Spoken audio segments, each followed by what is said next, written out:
Hello, I'm Adam Fidler, and it will be great to see you at this year's Executive PA Forum. Do you think now is the time to reevaluate the real role of the executive and personal assistant and what business support truly means? So I completely agree that now is the best time for PAs and EAs the world over to reevaluate what their job is about, to look at their skills and capabilities, and try and reshape their job so it's meaningful not only right now, but in the future as well. We are going to be talking about this more at our September virtual event,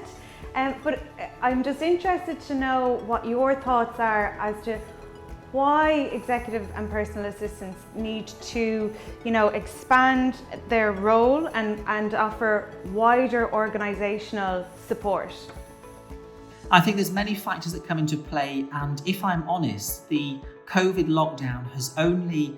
exasperated to a degree or accelerated the question mark now over the role of the executive assistant. I've spent many years, probably since 2011, talking about the future role, and we have to accept that if bosses continue to work more remotely, if assistants work from home and they're not always in the office, we are seeing that a number of roles are changing because bosses are arguably more self-sufficient. So as I see things for the future, I think it's an opportunity for EAs to extend their role, to have more responsibility, more independence, and to reshape the role away from traditional secretarial support.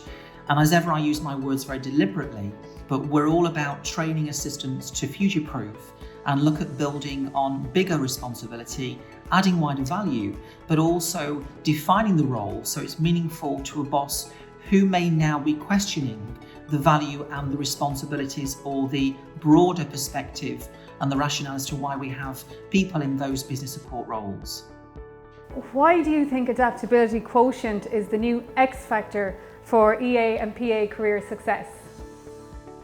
I think that actually, Fiona, you make a great point there. We call this the AQ or adaptability quotient, but in my language for many years I've referred to that capability simply as someone who has the open mind, or we might say the growth mindset, which is by Dr. Carol Dweck,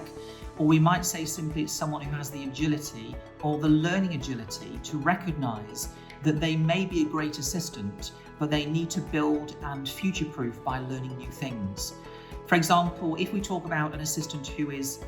long-standing in the role, an assistant who has a lot of experience, they may be highly performing right now, but only with an open mind,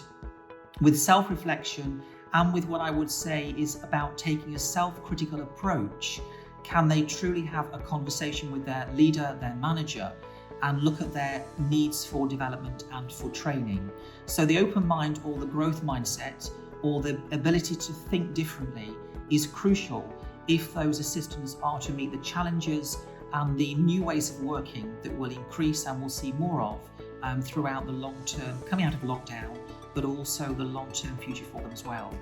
As I always say, that when you have an open mind, then everything is possible. But if your mind is closed, you often miss opportunities, but more importantly, you don't show the executives that you support that you are open to new ideas, new ways of working,